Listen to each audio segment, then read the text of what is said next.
Una teoría más impresionante cuando mayor es la simplicidad de sus premisas, cuando mayor es la cantidad de cosas que relaciona y cuando mayor es su área de aplicabilidad. De ahí la profunda impresión que la termodinámica clásica causó en mí. Es la única teoría física de contenido universal de la que estoy convencido que, dentro del marco de aplicación de sus conceptos básicos, nunca será destronada. Esto que habla que la termodinámica es muy amplia en su contenido y es universal las premisas que está conteniendo. Termodinámica está relacionada con dos cosas, con fuerza o poder, ¿sí? Algo relacionada de algo, el vocablo termo viene de caliente, y si, el sustantivo dínamo de fuerza o poder, ¿sí? Entonces, por eso es que la termodinámica estudia los vínculos entre el calor y las demás formas de energía. Analiza, por lo tanto, los efectos que poseen a nivel macroscópico las modificaciones, temperatura, presión, densidad. Entonces nosotros cuando vemos un proceso, vemos qué ocurre. Si se varía presión, si varía temperatura, ya hemos visto en gases, ¿sí? Estas magnitudes, ¿sí? Temperatura, presión, masa, volumen, ¿sí? Bueno, nosotros ¿qué hacemos? Analizamos qué es lo que ocurre.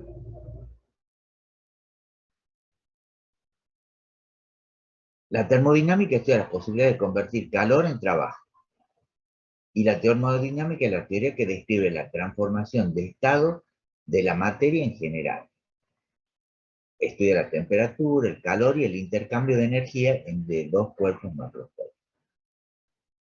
Dice, los intercambios de energía que se producen en el proceso físico-químico permite estimar la reactividad química, ¿sí? Con la constante de equilibrio. En este último radica gran parte de la aplicabilidad e interés en la química, ¿sí? Uno de los aspectos más importantes de la química es la producción y el flujo de energía. Porque comemos para mantener nuestras funciones biológicas, quemamos combustible, ¿sí? Para producir energía eléctrica, para calentar nuestras casas, para mover los trenes, automóviles, ¿sí? Todos estos ejemplos, ¿sí? Que nosotros tenemos acá indican que las reacciones químicas tienen algo en común. Implican cambios de energía. La combustión de la nafta libera energía, la separación del agua en hidrógeno y oxígeno requiere energía. El estudio de la energía y sus transformaciones se conoce como termodinámica. O sea,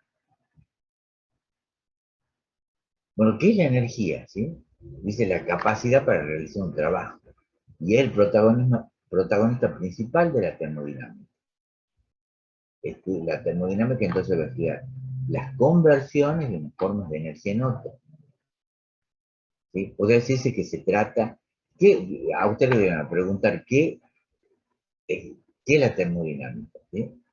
Y la termodinámica casualmente se trata de qué? De calor, trabajo, ¿sí? Pero en extensión de todas aquellas propiedades de sustancias que guardan relación entre el calor y el trabajo. ¿Sí? Energía, ¿sí? Fíjense acá, viene de griego que significa fuerza de acción. Y la termodinámica, ¿sí? Nosotros vamos a ver las partes macroscópicas de los sistemas materiales, las interacciones mecánicas, técnicas y químicas, ¿sí? Entre un sistema y otros sistemas alrededores, y los diversos procesos de cambio. ¿Qué es un sistema? Un sistema es una parte del universo que se aísla para su estudio experimental. Un sistema puede ser, por ejemplo, la habitación donde hoy yo estoy acá, o donde cada uno de ustedes están, ese es el sistema. Que puede ser un sistema, las paredes que lo contienen en ese sistema, se va a llamar un contorno, fronteras o paredes, ¿sí? O límites de sistema, que pueden ser reales o imaginarios. Por ejemplo, yo puedo decir, la computadora es un sistema, ¿sí? El celular es un sistema. Y el entorno será, uno habría que ver si el entorno digamos, cuáles son el límite, cuáles son las fronteras de ese sistema que yo he elegido. Por eso dice que se puede aislar, porque puede ser el entorno, puede ser imaginario o puede ser real, ¿sí? El medio ambiente o entorno es la parte del universo próximo al sistema. Dice, el universo es el sistema más el entorno. Por ejemplo, yo acá tengo el universo, es donde una pequeña porción del universo, como por ejemplo este, este sistema, ¿no? Entonces sería mi sistema, lo que lo rodea al sistema es el entorno, ¿sí? Y el sistema más el entorno es el universo. Por ejemplo, acá yo tengo mi sistema, tengo la pared, ¿sí? Y después tengo el entorno, y acá hay una pared imaginaria lo suficientemente alejada para que sea adiabáticamente e impermeable. Las interacciones de materia y energía con el sistema recurren a través de esta pared. Por ejemplo, nosotros podemos decir que tenemos tres tipos de sistemas. Un sistema abierto, un sistema cerrado y un sistema aislado. Por ejemplo, el sistema abierto es aquel sistema en donde, en este caso, donde entra materia y energía. Todos los seres vivos son sistemas abiertos, porque entra materia, entra energía, ¿sí? Un sistema cerrado es una reacción de masa constante, o sea, no entra materia a ese sistema, pero sí entra energía, hay intercambio de energía con el ambiente. Y un sistema cerrado es donde no entra ni sale energía. Todos los seres vivos son sistemas abiertos. Un sistema cerrado, ¿cuál puede ser, por ejemplo? Un celular es un sistema cerrado, porque al celular no le introduzco materia yo, que le introduzco energía y de ahí funciona.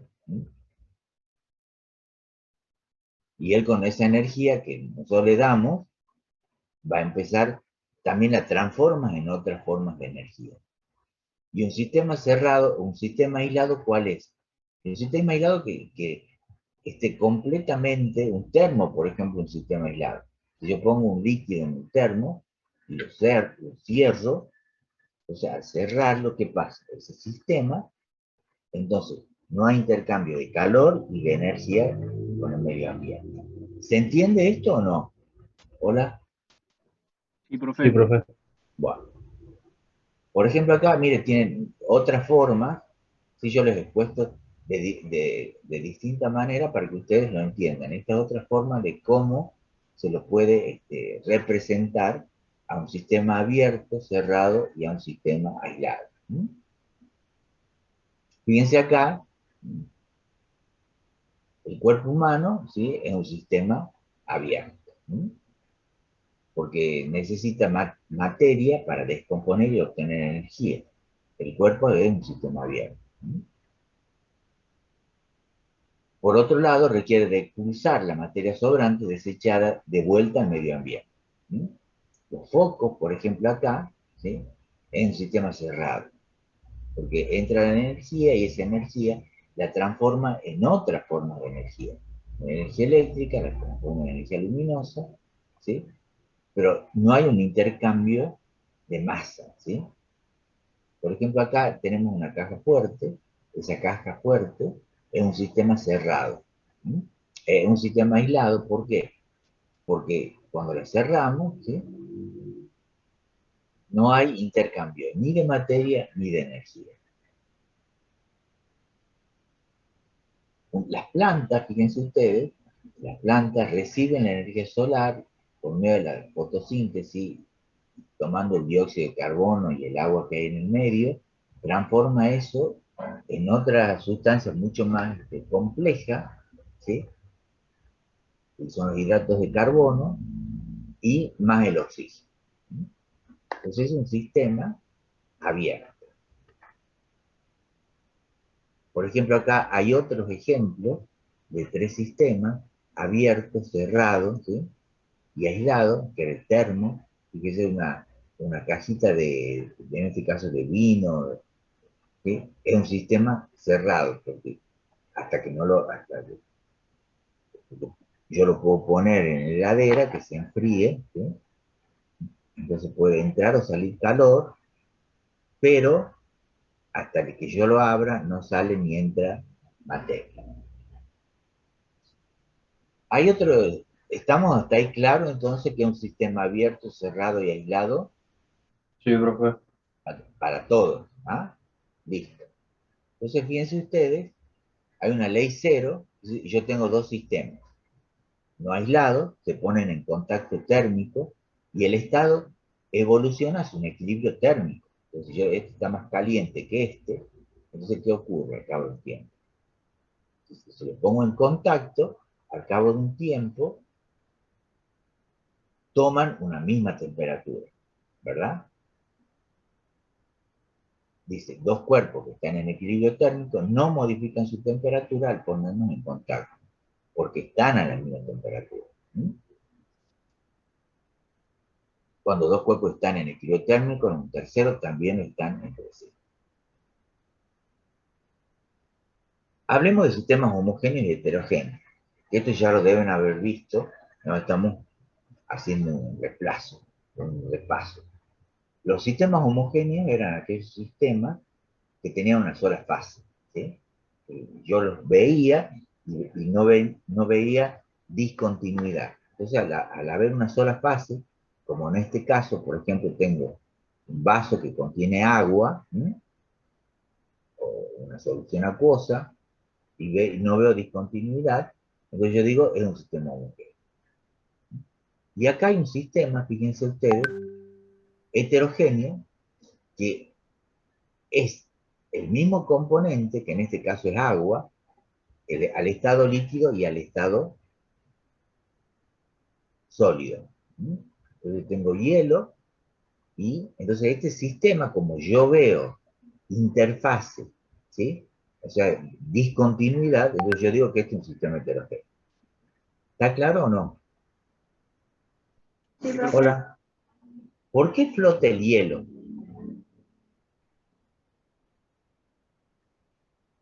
Porque tiene menos densidad. ¿Y por qué tiene menos densidad?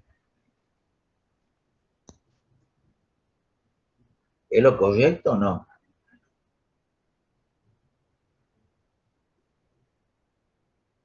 Si yo tengo una sustancia, esa sustancia está en el estado sólido, ¿verdad?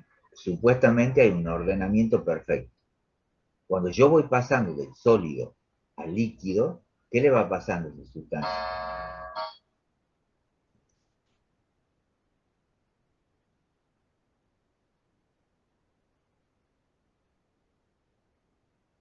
¿Qué le va pasando a esa sustancia? Aumenta su ¿Sí? volumen.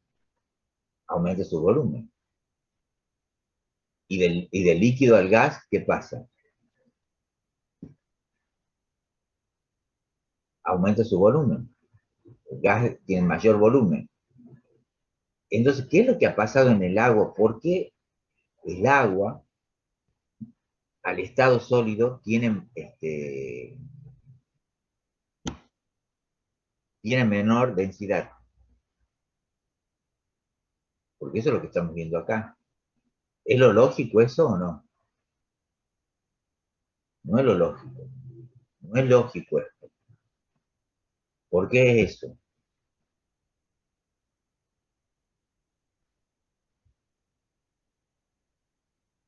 Eso se debe a qué? Porque el agua tiene Tiene un esa... comportamiento ¿Ah? distinto.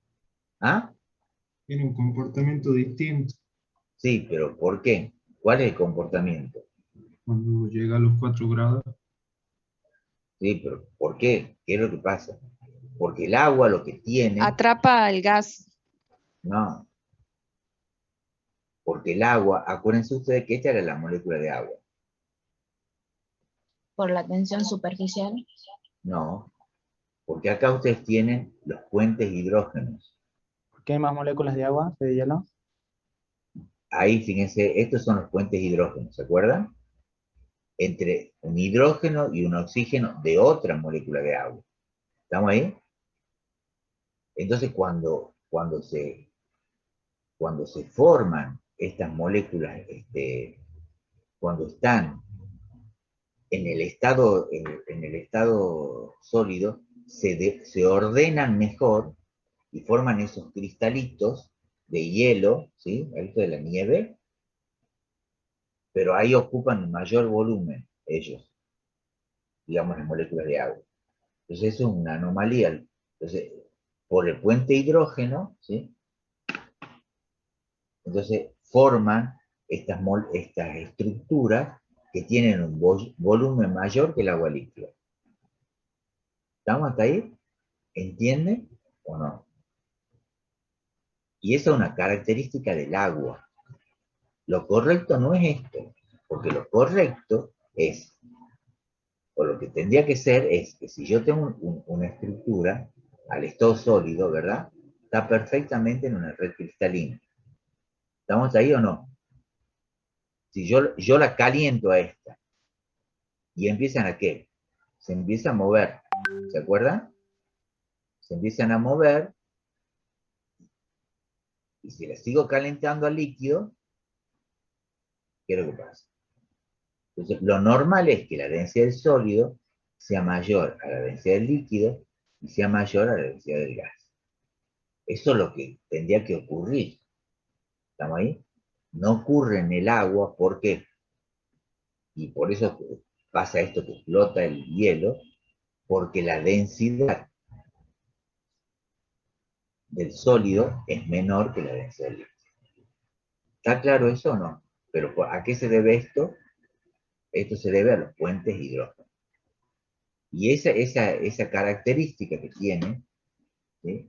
El puente hidrógeno y demás, y que el agua se encuentre a la temperatura ambiente como agua líquida, cuando en realidad otras sustancias como por ejemplo el CO2, ¿sí? El CO2 o por ejemplo el carbono hidrógeno 4 es un gas, el nitrógeno hidrógeno 3 es un gas, ¿sí? El amoníaco. Entonces el agua, fíjense, el agua siendo una estructura muy similar al metano y al amoníaco, es líquida a la temperatura ambiente. ¿Estamos hasta acá o no? Hola, Sí, profe. Sí, profe. sigamos. Tiene unas variables de estado. Nosotros hemos visto magnitudes, ¿sí? Presión, temperatura, volumen, concentración. Esas son variables de estado. ¿Sí? Variables de estado, ¿sí? ¿Y qué es una función de estado? ¿Sí? Tiene un valor único para cada estado del sistema. Su variación solo depende del estado inicial y final, y no del camino desarrollado. Presión, temperatura, energía interna, entalpía, son funciones de estado. No lo son el calor y el trabajo. ¿Estamos acá o no? ¿Cómo es la historia de esto? Yo, por ejemplo, acá, si yo hago un gráfico de P de B, yo tengo el estado 1, tengo el estado 2, y yo, por ejemplo, acá, ¿qué tengo? Una presión 1, volumen 1, una temperatura 1. ¿Esas son qué? Funciones de estado. Ahora, yo vengo, y en 2, ¿qué tendré? Una presión 2, ¿tá? Un volumen 2, una temperatura 2. Ahora, si yo vengo acá de 1 a 2, ¿puedo venir por dónde? Puedo venir así directamente, de esta forma, o puedo hacer esto así, venir por acá, o venir por acá abajo y volver para acá, ¿sí? O sea, el camino, ¿cómo es? Para llegar a 1 y 2 puede ser diferente, pero la temperatura 1, el volumen 1, la presión 1 no cambian. La T2, B2 y temperatura 2, presión 2 va a ser el mismo. Eso va a ser la misma. ¿Qué es lo que cambia acá? ¿Sí? Cambia el calor, o sea, el Q, y cambia el W. ¿Estamos ahí? ¿Por qué? Porque ustedes, por ejemplo, si deciden ir desde la facultad a su casa. ¿Sí? Su casa tiene un valor determinado de una dada posición. ¿Sí? Y la facultad tiene otra posición en el espacio. Entonces ustedes pueden ir por distintos caminos. Pueden ir al centro a dar una vuelta y después van a la facultad. Entonces, el camino que han tenido, han gastado una dada cantidad de calor y han realizado un trabajo. ¿Está? Ese calor que han gastado y ese trabajo que han realizado va a ser diferente dependiendo si ustedes han tomado camino A, B o C. ¿Está? Entonces, Q y W existen cuando hay un proceso, cuando yo voy de 1 a 2. No existe un valor de Q para el estado 1 y un valor de calor para el estado 2. ¿Sí? Existe cuando hay un proceso. ¿Está claro eso o no? Hola. Sí, profe. ¿Bocanera entiende o no? Sí, profe. Entonces, fíjense, yo tengo acá, en este recipiente que tiene un líquido, tengo un valor de temperatura, un valor de volumen, un valor de presión, una determinada masa. A la temperatura la mido con un termómetro, al volumen, ¿sí? Lo puedo medir directamente acá, y tiene un valor de presión que estamos considerando acá. Ahora, hay ecuaciones que relacionan estas cosas, ¿sí? Estas variables. ¿Qué ecuación puede ser? Una ecuación de estado, ¿no? Que va a depender si es un estado gaseoso o un estado líquido. Nosotros ya conocemos una ecuación de estado, que me relaciona presión, volumen, masa, que para gases, que era P por B igual a N de T. Esa es una ecuación de estado, ¿sí? Que me relaciona estas variables. Entonces, estas variables, esto que yo puedo medir, que es macroscópico, yo voy a medir temperatura, puedo medir presión, puedo medir masa con una balanza, puedo medir volumen, ¿sí? Entonces, esas son cosas macroscópicas.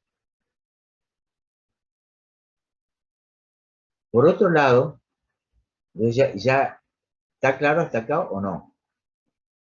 Entonces, fíjense que hemos ido viendo varias cosas. Sistema abierto, cerrado y aislado. Hemos visto sistemas homogéneos y heterogéneos. Hemos visto magnitudes que podrían ser funciones de estado y otras que no pueden ser funciones de estado. La que sabíamos que no pueden ser funciones de estado era la presión, era la que no podían ser funciones de estado era el calor y el trabajo, porque necesitaba que exista un proceso para que exista calor y trabajo. Acá yo tengo propiedades que son extensivas e intensivas. ¿Cuáles son las propiedades extensivas? Aquellas que dependen de la masa. Aquellas que son, las propiedades extensivas son sumativas. ¿Qué quiere decir eso? ¿Sí? Que yo, si al sistema, por ejemplo, yo tengo una determinada masa del sistema, supongamos 10 gramos, yo le agrego 20 gramos de la misma sustancia y ya tendré 30 gramos, ¿verdad? Es decir, que ahí la masa ha ido variando. Por eso dice, son sumativas, ¿no? O son aditivas. Es decir, las propiedades extensivas son aditivas. Se utilizan letras mayúsculas en general y la masa es una excepción importante. El volumen es una propiedad extensiva. El volumen, la energía son propiedades extensivas. ¿Y qué es una propiedad intensiva? Que depende de quién, que depende del tipo de sustancia. No depende de la masa, es independiente de la masa. Por ejemplo, la presión, temperatura, viscosidad, altura, son propiedades intensivas. El color, olor, sabor, son propiedades organolépticas que también son propiedades intensivas. El olor, por ejemplo, del alcohol es característico del alcohol. nada que ver con el agua, ¿sí? Entonces, por ejemplo, la conductividad es una propiedad intensiva. ¿Por qué? Porque yo digo, el cobre conduce la corriente eléctrica. Tiene un buen conductor de la corriente eléctrica. Tiene un valor de conductividad que vale tanto. Es decir, que eso es para el cobre. Es decir, para 100 gramos, 200 gramos, no importa, es para la sustancia cobre. ¿Está claro eso, no? ¿Hola? Sí, profe. Listo, sigamos. Sí, profe. Es decir, si yo vengo acá, ¿sí? Si yo vengo acá y dice, al asignar valores a unas cuantas funciones de estado, los valores de todas las demás quedan automáticamente fijados. ¿Sí? ¿Por qué? Por algunas funciones de estado. Dice, cuando cambia el estado de un sistema, los cambios de dichas funciones solo dependen del estado inicial y final. O sea, yo vengo desde acá, desde abajo, a subir arriba, ¿sí? Entonces puedo tener distintos caminos, ¿sí? O sea, el delta de x es x final menos el x inicial. Si x función de estado, se cumple que x igual a la función de a, b y c, etc. Entonces yo acá, ¿qué puedo aplicar? El teorema fundamental de la derivada parcial. ¿Estamos hasta aquí o no? Sí, ¿Hola? profe. ¿Eh? Bueno, entonces, el estado de un sistema queda definido cuando todas las variables termodinámicas tienen valores fijos. Por lo tanto, las variables termodinámicas son funciones de estado. Y mientras su valor no cambie, el estado del sistema tampoco. Ahora bien, cuando una variable cambia, el estado del sistema cambia, va a cambiar también. Entonces, ¿yo qué digo?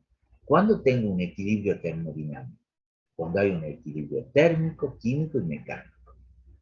¿Qué quiere decir térmico? Que la temperatura no cambie. Mecánico, químico, que su composición no cambie. Y mecánico, que no se produzca movimiento en el sistema. Entonces veamos acá, por ejemplo, un sistema, ¿sí?, posee una cierta cantidad de energía, que va a depender casualmente de esas variables. Por ejemplo, si yo digo acá tengo un vaso de agua y me fijo, digo, cada una de las partículas que componen ese volumen de agua tienen un valor de energía. Y cada una de esas partículas, entonces yo puedo decir que la energía esa interna, que es una propiedad extensiva, porque va a depender del número de partículas que yo tenga. Va a ser diferente el valor energético si yo lo tengo a 10 grados que si yo lo tengo a 80 grados centígrados. ¿Sí? El valor de la energía va a ser diferente. ¿Por qué? Porque voy a estar en un estado o voy a estar en otro estado. Entonces la energía interna, ¿sí?, depende de todo eso, de las interacciones que existen entre las moléculas. Eso genera un valor propio de energía. Por eso se llama energía interna del sistema. Entonces, fíjense acá, yo tengo un estado sólido, ¿sí? Tengo un estado líquido y un estado gaseoso. Acá hay un ordenamiento, acá ya hay un mayor desorden porque la energía es mayor, la temperatura es mayor, y acá ya están aisladas unas independientes de otras las moléculas en el estado gaseoso. Fíjense, mayor energía, ¿sí? Entonces yo tengo una energía inicial y una energía final, y ahí tengo un delta de energía. Siempre, fíjense, un objeto caliente entrega calor a un objeto frío. Ese es el sistema, ¿va? Del caliente al frío, no al revés. Está bueno.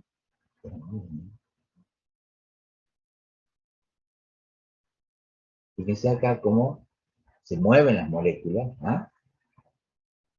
Y acá, fíjense, yo tengo un sólido a una dada temperatura, le aumento la temperatura y las moléculas cómo se mueven, ¿tá? Lo mismo ocurre en un líquido, y ese líquido ya está a una dada temperatura, hay un desorden, pero si yo le aumento la temperatura, el desorden sigue siendo mayor. Y en el caso de un gas, fíjense ustedes, tengo este gas a baja presión, ¿sí? Y este gas a alta presión. ¿Sí? Alta presión porque yo aumento la temperatura, al aumentar la temperatura aumento los choques con las paredes del recipiente, ¿sí? Y entonces aumenta el valor de la presión. ¿Está claro esto? Sí, profe. Bueno.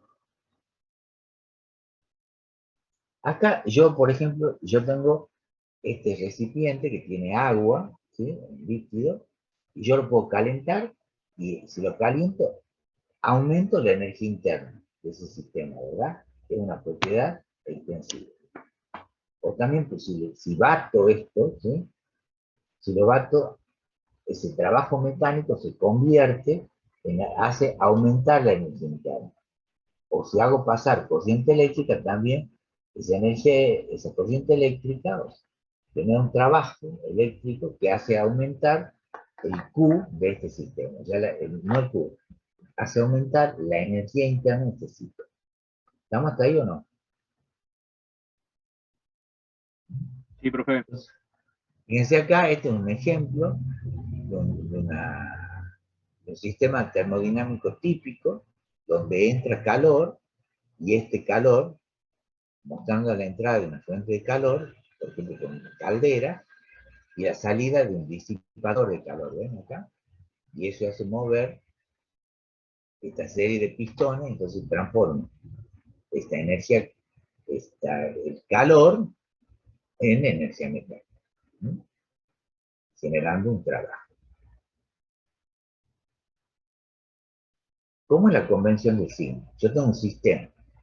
En el sistema yo puedo realizar trabajo sobre ese sistema, o el sistema puede realizar trabajo sobre el medio ambiente. Puede entrar calor, que va a ser positivo, o salir calor, que es negativo. Entonces, el calor, un proceso puede ser endotérmico. ¿Se acuerdan que el proceso es endotérmico? El signo es positivo. ¿Sí? Si el proceso es exotérmico, el signo es negativo. Cuando el trabajo sobre el sistema es negativo el trabajo, y si es por el sistema, el trabajo es positivo. ¿Estamos hasta acá? Sí, profe. Entonces, fíjense acá, el primer principio de la termodinámica, vamos a relacionar acá, yo tengo un recipiente, así como ven acá, tengo un termómetro, tengo agua, tengo un agitador, que es este, ¿sí? Y entonces yo estoy haciendo, ¿qué hago? Bajo y subo por esta polea que tengo acá en determinado peso. Entonces, al bajar y al subir, yo estoy moviendo estas paletas. Entonces, estoy transformando, fíjense, esa energía mecánica en energía calórica, ¿ven? Sube la temperatura, y entonces, al subir la temperatura, estoy aumentando la energía interna del sistema. Entonces, yo sé que el trabajo es fuerza por altura. ¿Sí? Al realizar el trabajo se entrega energía al sistema. Es la energía interna, que no se puede medir, depende de la configuración atómica, molecular y sus movimientos, pero sí puedo medir ¿qué? La variación de la energía interna, de un estado a otro. Y yo veo aquí acá, delta D es igual a menos el trabajo. ¿Sí? Delta D hay un incremento de la energía interna, y el trabajo negativo porque se realiza un trabajo sobre el sistema. Yo estoy realizando un trabajo sobre este sistema, que es determinada cantidad de agua, y estoy moviendo estas paletas, y eso hace aumentar, dice que aumenta la temperatura, entonces hace aumentar la energía interna. En esta experiencia, entonces, al realizar un trabajo sobre el sistema, se produce una variación interna del mismo, ¿sí?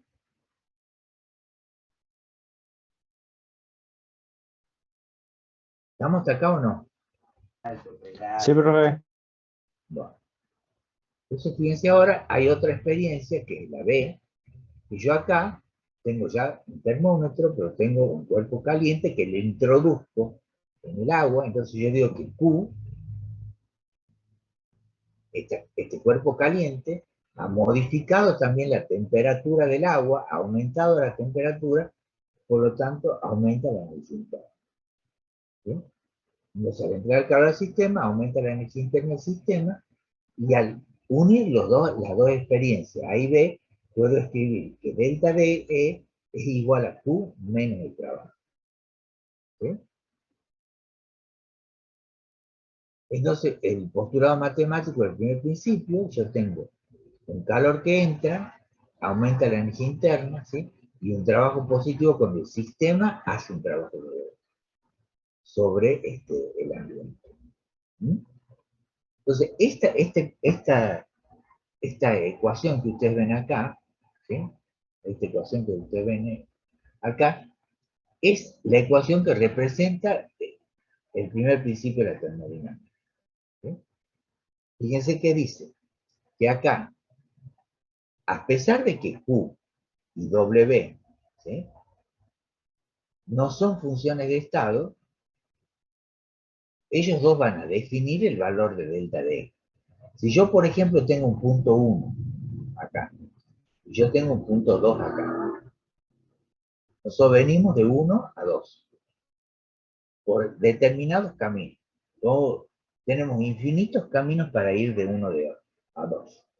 Si acá el delta D, supongamos, yo sé que la energía interna tiene un valor y vale 20 calorías. ¿Sí? Entonces, de 1 a 2 siempre va a valer 20 calorías el delta D. O sea, si vamos por A, por el camino A, o si vamos por el camino B, o si vamos por otro camino, por ejemplo, por el camino C. Es decir, que yo sé que si Q, sé que delta D, supongamos que Q en el camino A, vale 100 calorías. ¿Cuánto tiene que valer el trabajo?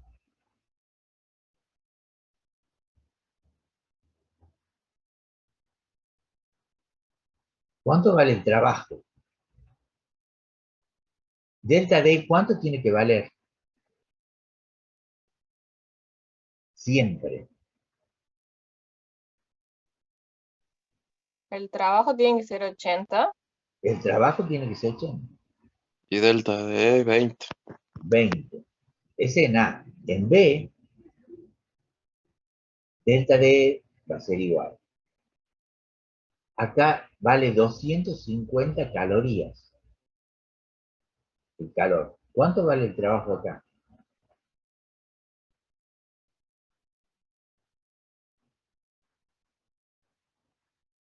Tiene que valer 230 calorías. ¿Por qué? Porque siempre el delta D, ¿cuánto tiene que valer? 20. 20. Si vamos por el C, el delta D, supongo que valga 400 calorías. ¿Cuánto va a ser el trabajo? 380. 380. ¿Estamos ahí? Porque delta D es una función, ¿sí?, de estado. Entonces, el delta D siempre va a ser el mismo, de este punto a este punto. Lo que puede variar es Q y W, porque ellos no son funciones de estado. ¿Está claro eso o no?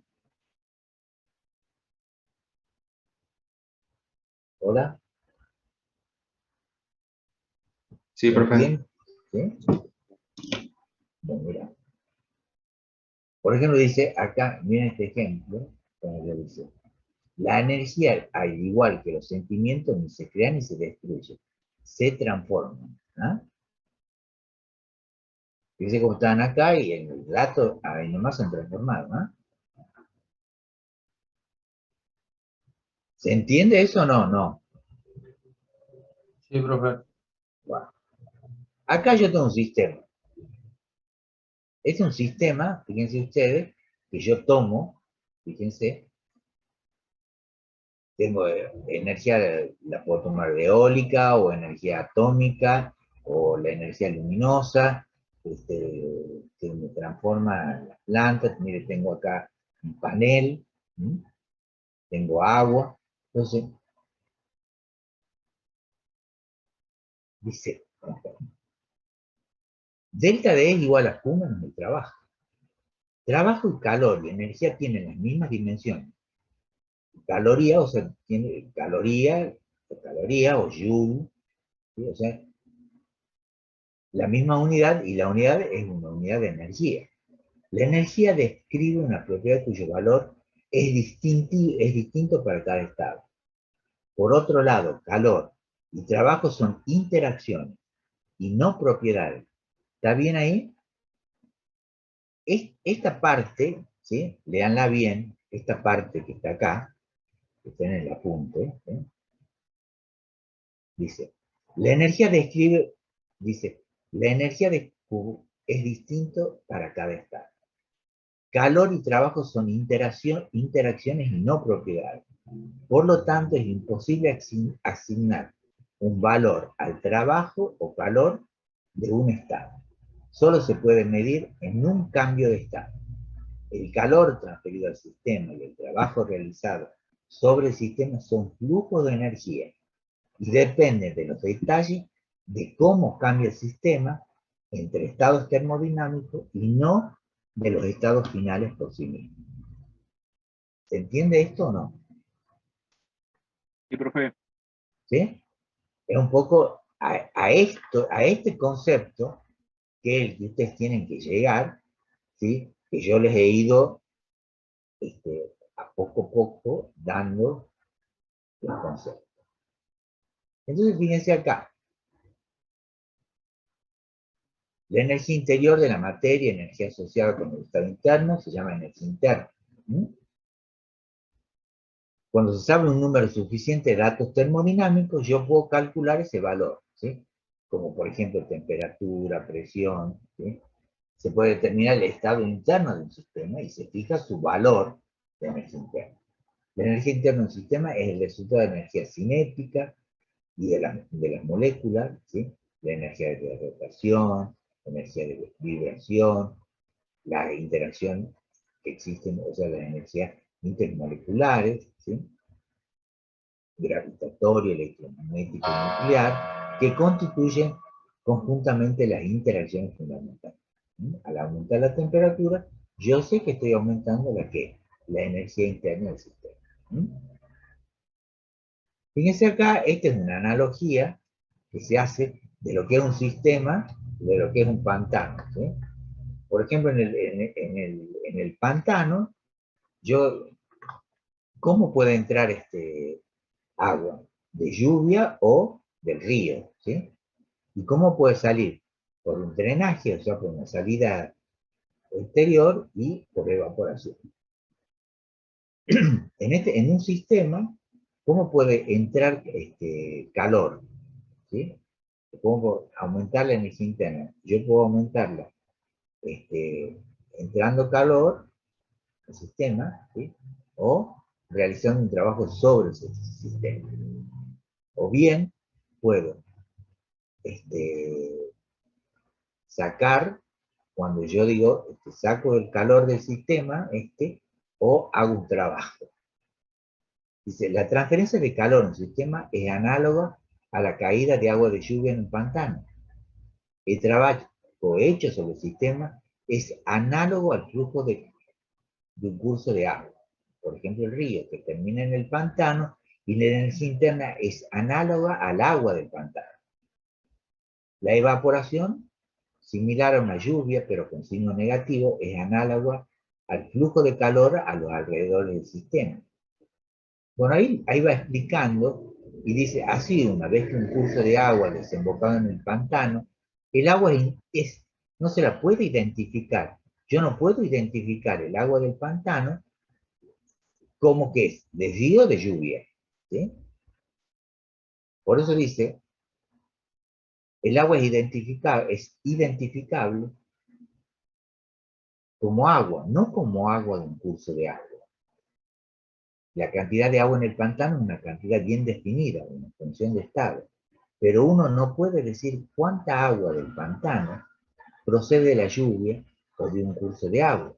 De igual manera, no hay una cosa como contenido de calor de un sistema en un determinado estado, ni una cosa como contenido de trabajo en un estado dado del sistema. Fíjense acá, otra forma de ver, yo tengo trabajo, tengo el sistema y tengo calor. Son formas con el trabajo que realiza el sistema o que se realiza sobre el sistema y el calor que se entrega al sistema o el calor que el sistema entrega, son formas de variar la energía del sistema. No son funciones de estado. Por ejemplo, en un banco, ¿sí?, hay distintas formas. El capital va a ser el mismo que va a tener el banco. Hay una transferencia electrónica, ¿sí?, puede haber transferencia, efectivo, cheque, pero el sistema es este, ¿sí? Yo puedo variar ¿qué? El capital que yo voy a tener acá adentro, pero no sé de dónde viene, ¿ah? Entonces la energía interna incluye todas las formas de energía que posee un sistema. Por ejemplo, en la combustión de una mezcla de carbono y oxígeno, la energía desprendida se debe a la disminución de la energía interna, sin tomar en cuenta el lugar, la altura, la presión. ¿Sí? Eso es energía interna. Y hay otra variable que se llama entalpía, ¿sí?, también llamada contenido calorífico, que está relacionada con la energía interna, pero cuando acá la energía interna es la entalpía, es la suma de la energía interna más una función de trabajo por expansión.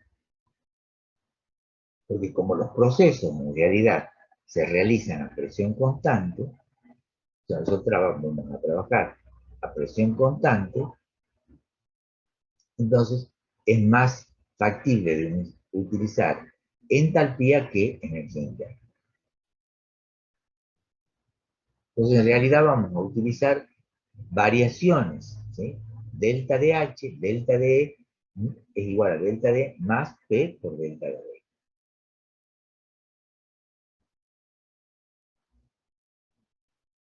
Fíjense acá, la disminución de estas dos funciones termodinales a lo largo de una transformación química viene a medir el desprendimiento energético de la reacción. Acá, por ejemplo, yo tengo en una bomba calorimétrica donde el volumen es constante, este término que yo tengo acá, este segundo término, P por delta de B se hace cero, entonces en realidad lo que estoy midiendo es la energía interna. En cambio, si la reacción se lleva a cabo a presión constante, como por ejemplo en un organismo vivo, el desprendimiento calórico viene medido por una disminución de entalpía.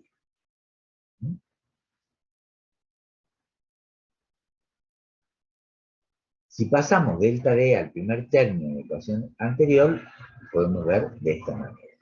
O sea, donde el trabajo es el trabajo de expansión, que es que en una reacción será positivo cuando los productos resultantes ocupan un volumen mayor que los iniciales.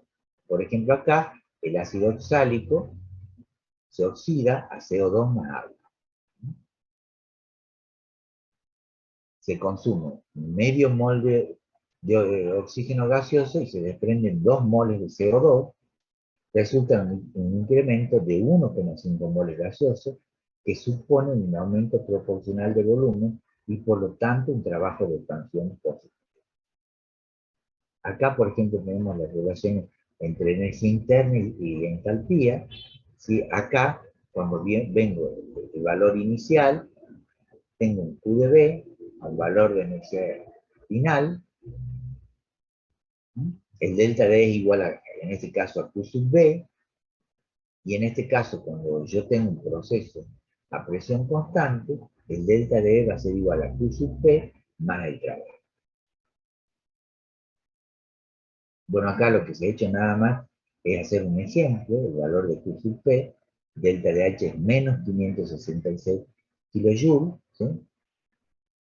El trabajo es de menos 2,5 kilojoules, entonces delta D va a ser igual a delta DH menos P por delta DB, o sea, me va a dar igual a menos 563,5 kilojoules.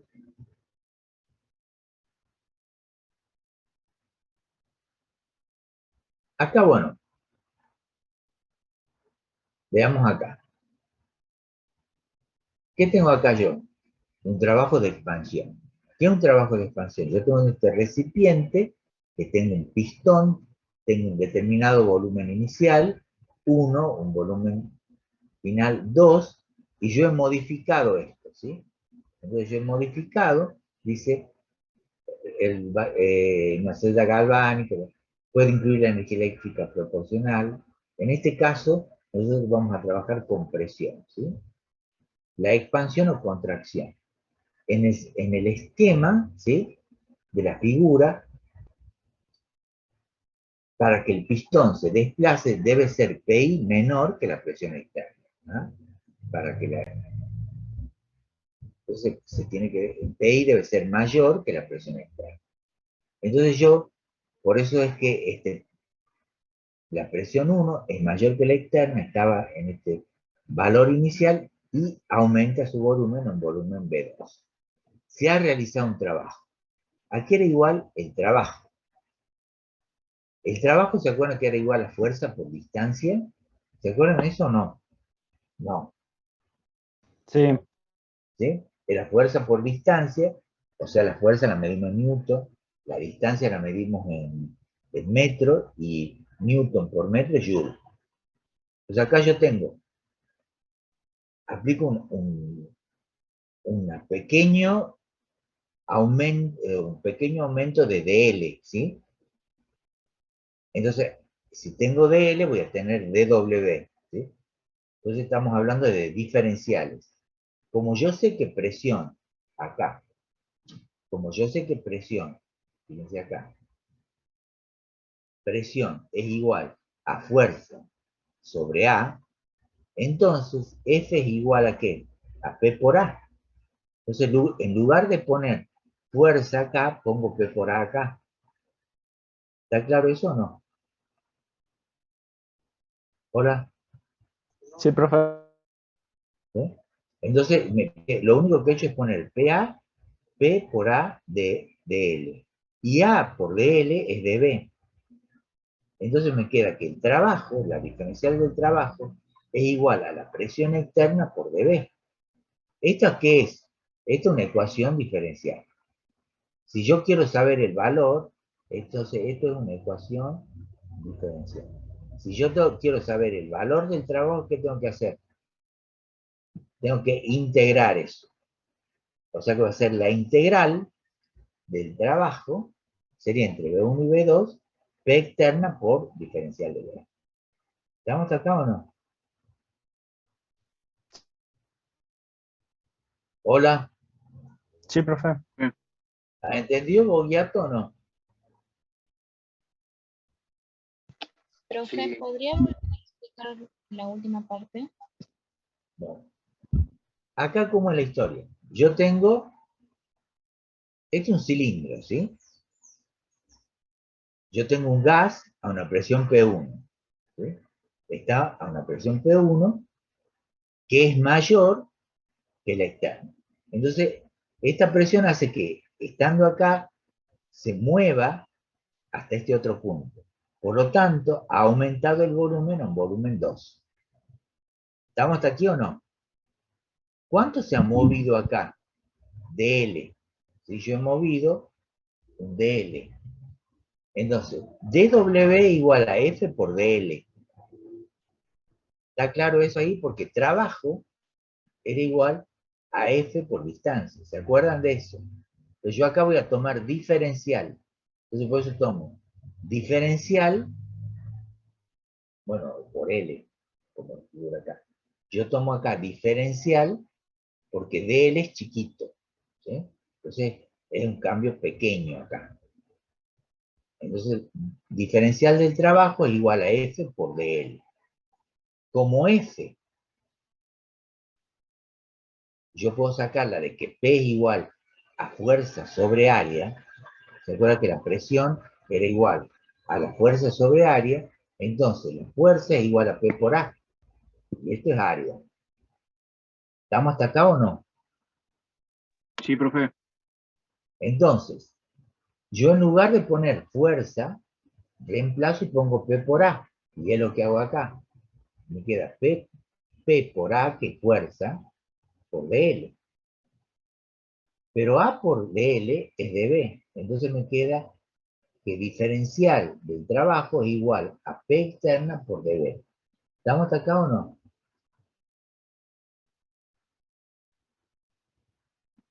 ¿Sí? Sí, profesor. Sí, profe. Y ahora yo tengo, esto es una ecuación diferencial, ¿sí? Esto es una ecuación diferencial. Para yo saber el valor de esa ecuación diferencial, tengo que integrar, y es lo que hago acá. Yo digo W integral entre B1 y B2 de P externa diferencial de B. ¿Estamos hasta acá? ¿Hola? Sí, profe. Bueno, entonces vamos a ver acá, fíjense, ¿a qué llamamos procesos irreversibles, sí? O reversibles. Vamos a tener dos tipos de procesos. En realidad, todos los procesos que existen en la naturaleza son irreversibles. Pero nosotros vamos a trabajar con procesos reversibles, es decir, que hay cambios infinitesimales en el sistema, o en las variables. Por ejemplo, la reversibilidad termodinámica es ideal. Los sistemas termodinámicos casi todos son reversibles. En la naturaleza todos los procesos en realidad son irreversibles. Si nosotros consideramos la expansión de un gas frente a una presión externa P para un cambio infinitesimal de volumen de B, el trabajo era igual a P externa por dB. ¿Estamos hasta ahí o no? Hola. Sí, Sí, profe. profe. Eso es lo que hemos visto recién. Ahora, si la presión externa es cero, entonces no existe trabajo. Entonces va a ser P por dB igual a cero. ¿Estamos hasta ahí o no? Sí, ¿Sí? Entonces, a medida que P aumenta desde cero, debe realizarse mayor trabajo, conforme la presión se aproxima a la del mismo valor del gas. Es decir, yo tengo acá esto que me define a mí el trabajo. ¿Sí? Esto me define a mí el trabajo. Como decía acá, si P es cero, entonces el trabajo es cero.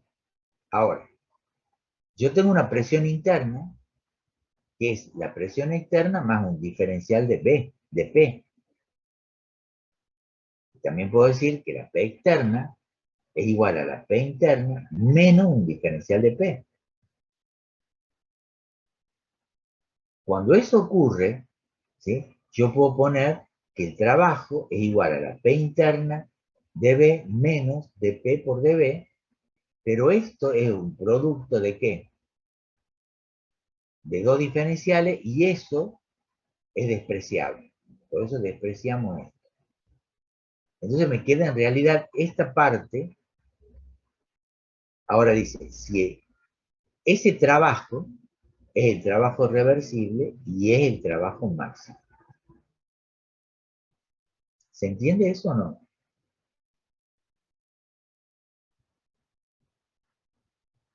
Sí, Hola. profe. Es decir, Profe, yo no lo entendí bien eso. No ¿cómo? entendí bien eso. Bueno, a ver, te cuento cómo es la historia. Yo sí tengo este recipiente acá, ¿sí? Si la presión de afuera es cero, el gas este que está contenido acá, ¿está haciendo un trabajo para salir? No. No. Entonces yo digo ahí, el trabajo es cero. Ahora, ¿yo qué empiezo a hacer? empiezo a aumentar la presión. Ya es distinta de cero. Entonces, ahora, ya el trabajo acá, ya tiene que hacer un trabajo, el gas para expandirse. ¿Estamos ahí o no? O sea, para salir, ya tiene que hacer un trabajo. Entonces, el trabajo, acá, ya es distinto de cero. ¿Estamos ahí? ¿Hola? Sí, profe. O sea, ya es distinto de cero. Llega un momento, ¿sí? Que fíjense, llega un momento determinado en que la presión externa, ¿sí? La presión externa se diferencia de la presión interna en un qué. ¿En un qué? En un diferencial de P. Del expansor. Claro, en este caso, cuando es un diferencial de P, lo que las diferencias, la externa de la interna, en ese caso yo digo que yo estoy realizando el trabajo máximo. ¿Estamos ahí o no? Sí, profe. ¿Sí? Porque yo digo, por ejemplo, me ponen barrera para que salga, suponte un sábado a la noche, ¿sí? Me ponen que no, que hay control, que no puedes salir, tenías que, ¿te acuerdas cuando teníamos que tener certificado para poder salir? Bueno, supongo ahí hay una alta restricción. Entonces ahí el valor, suponte, y hoy, ¿tenés restricciones para salir? Casi no, o sea, puedes salir, no tenés que llevar nada. Entonces ahí vos decís, ¿cuál es el trabajo que tenés para salir? Ninguno. ¿Está? Pero si te empiezan a poner, dice, tenés que llevar documentos, tenés que llevar un certificado, el cuidar y demás, entonces vos decís, cada vez se me hace más difícil. Y en ese caso, salir es grande, porque hay una diferencial entre el valor de la presión interna propia del gas con lo de afuera que te impide salir. ¿Estamos ahí o no? ¿Se Sí, profe. entiende esto? ¿Ah? O sea, que cuando la diferencia de presión entre la externa y la interna es muy chica, directamente Sí, por eso tacha usted el término, digamos, porque se toma como si fuera despreciable, digamos, con que es sí, muy chica la sí, diferencia, ¿no? claro. Pero ahí en ese punto, cuando la presión externa se diferencia en un diferencial de P, entonces en ese caso yo digo que el trabajo máximo, porque el máximo trabajo, ¿sí? Porque mientras la presión externa era baja y la presión interna era alta, yo que podía, el gas se puede expandir y el trabajo que hacía no era un trabajo grande, pero acá tiene que hacer un gran trabajo porque la presión externa es muy alta. ¿Estamos ahí o no? Y ¿Se la entiende? externa la supera la interna, entonces ya no va a poder realizar trabajo. Claro. ¿Ah? Si la presión externa la supera la interna, ya no va a poder realizar trabajo, digamos. Claro, ya no. Y ya el ambiente va a realizar un trabajo sobre el sistema. ¿Está? ¿Hola? Listo, profe, gracias. Bueno. Dice acá, fíjense acá abajo, dice, se logra un trabajo máximo en un sistema cuando tiene lugar cualquier cambio que sea totalmente reversible. El trabajo no es una función de estado, ya que depende de la trayectoria o camino seguido. Fíjense acá, yo digo P en función de B, porque en realidad, ¿qué es lo que nos medía? ¿Qué es una integral? El área bajo la curva. Fíjense si yo voy de 1 a 2 por A. ¿Cuál es el área bajo la curva? Esto que tengo acá. ¿Estamos ahí? ¿Sí? Sí. ¿Está? En cambio, si yo voy por el camino B, ¿cuál es el área bajo la curva? Este otro. ¿Está? Entonces yo, fíjense, acá el trabajo por A o por B va a ser diferente. El trabajo por B va a ser mayor. ¿Estamos ahí? ¿Se entiende, no? Porque Sí, el profe. concepto de integral es el área bajo la curva.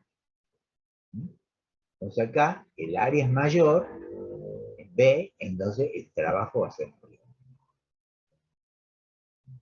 Fíjense acá en un proceso que es isobárico. ¿Sí? Isobárico es que viene de A B a una presión A. Entonces, yo tengo que la presión es constante, el trabajo lo puedo sacar de la integral, ¿sí? Porque es constante, entonces me queda B1, B2, diferencial de B. Diferencial de B es B entre B2 y B1. Entonces me queda P por delta de B. ¿Estamos hasta ahí? Entonces, acá el trabajo, ¿sí?, es igual a P por delta de B. Delta de E era igual a Q sub P menos P por B2 menos B1.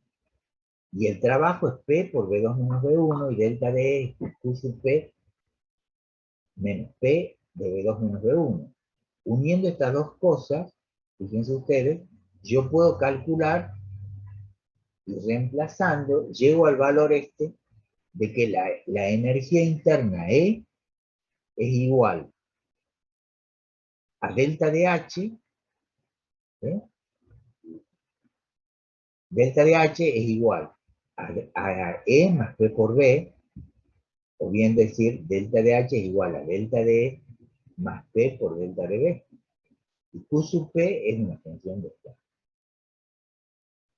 Fíjense ahí, van a tener ustedes un proceso isobárico, acá un proceso isocórico, fíjense.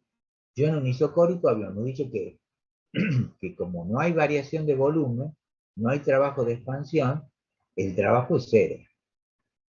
¿Cuál viene de 1, de A a B? ¿Sí? Aumenta la temperatura en el sistema, o sea, va de una, fíjense, de temperatura A a una temperatura B que es mayor, ¿sí? Pero acá, como se hace a volumen constante, el delta D es igual a Q sub B.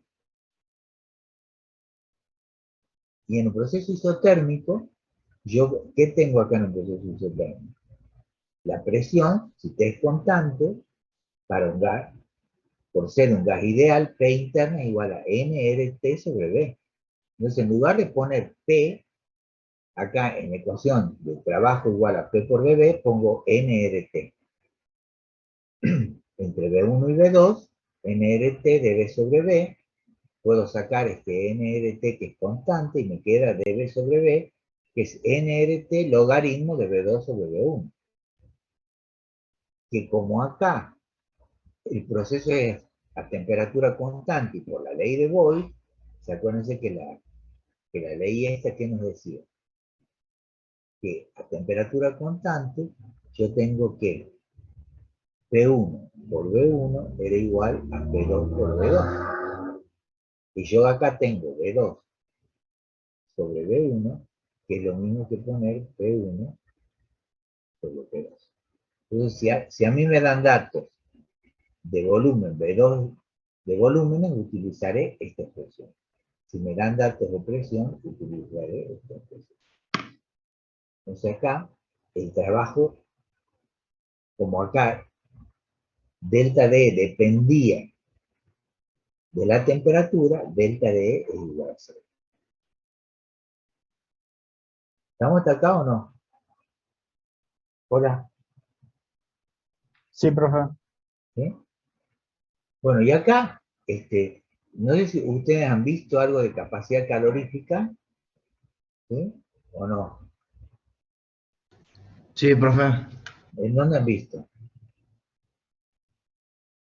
En física el año pasado.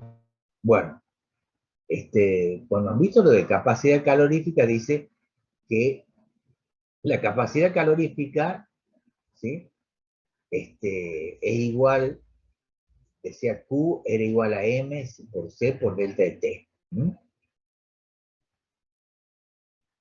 Porque dice, ¿qué es la capacidad, la cantidad de calor que hay que ingresar en un sistema para que aumente su temperatura en 1 grado? Estamos hablando de un sistema. ¿Mm? Como la masa del sistema va a cambiar, la capacidad calorífica cambia. Y hay otra cosa que se llama calor específico, que es una propiedad que intensiva, y lo mismo que la capacidad calorífica molar, que es también una propiedad intensiva. ¿Por qué? Porque no depende de la masa. ¿Mm? Se independiza, en cambio Q es extensiva, M es extensiva, y C es intensiva. Ya sea que hablemos de calor específico o de capacidad calorífica. ¿Mm? Por ejemplo, la capacidad, ¿quién tiene mayor capacidad calorífica? ¿Una madera o una lata? La lata. Lata. O Una sea, lata. si yo le entrego calor a una lata, aumenta su temperatura menos que si yo le doy calor a una madera.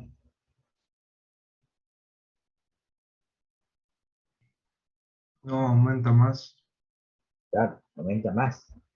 Porque en realidad, el calor específico o la capacidad calorífica molar es una capacidad de aguante. Es decir, ¿cuánto aguanta un material de recibir calor y no aumentar su temperatura? Es decir, que todos los materiales que sean aislantes térmicos van a tener un valor, ¿sí? Van a tener un valor de capacidad de calor específico alto. Es decir, un telgopor, una madera, ¿sí? Tienen un calor específico alto. En cambio, por ejemplo, un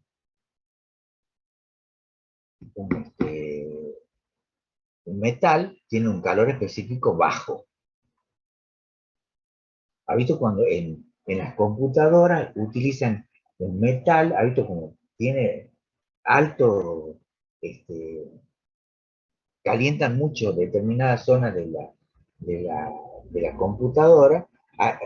Necesitan hacer un disipador, o sea, para que disipe la temperatura. ¿Estamos hasta ahí o no?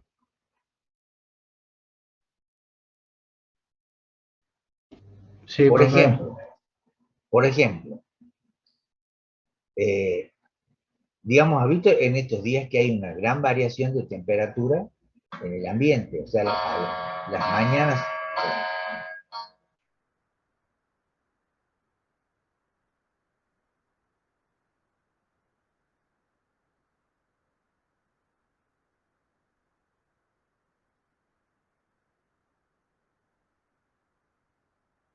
Profesor, no se escucha nada. que las Está mañanas, mutado. sí, que las mañanas son frías y las tardes cálidas. Por ejemplo, en el Carillal, nosotros tenemos una variación de temperatura, suponte vos, ha hecho 8 grados a la noche y a la tarde hace 20 y tanto. ¿Ah? Supongamos que lleguemos a 28. ¿Cuál es el delta de temperatura?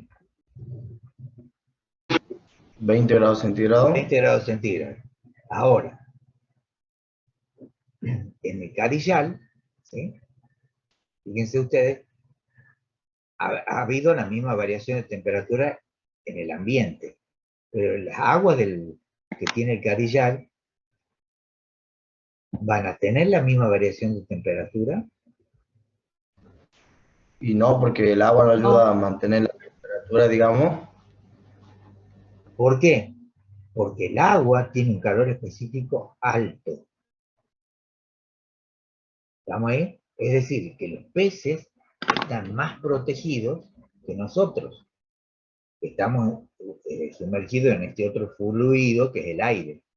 Ellos están protegidos en un fluido, están sumergidos en un fluido que tiene un calor específico mucho mayor. Por lo tanto, su variación de temperatura es mucho menor. ¿Está claro eso? Por eso la Tierra está hecha de agua.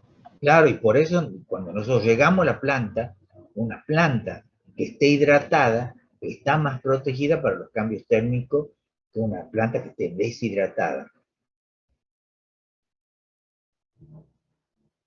¿Está? Hola, ¿se entiende eso o no? Sí, profe. Sí, profe. Bueno, listo. Nos vemos el jueves. ¿Ah? Hasta luego, profe. Hasta luego. Hasta luego. Profe, Sí, Profe, Disculpe,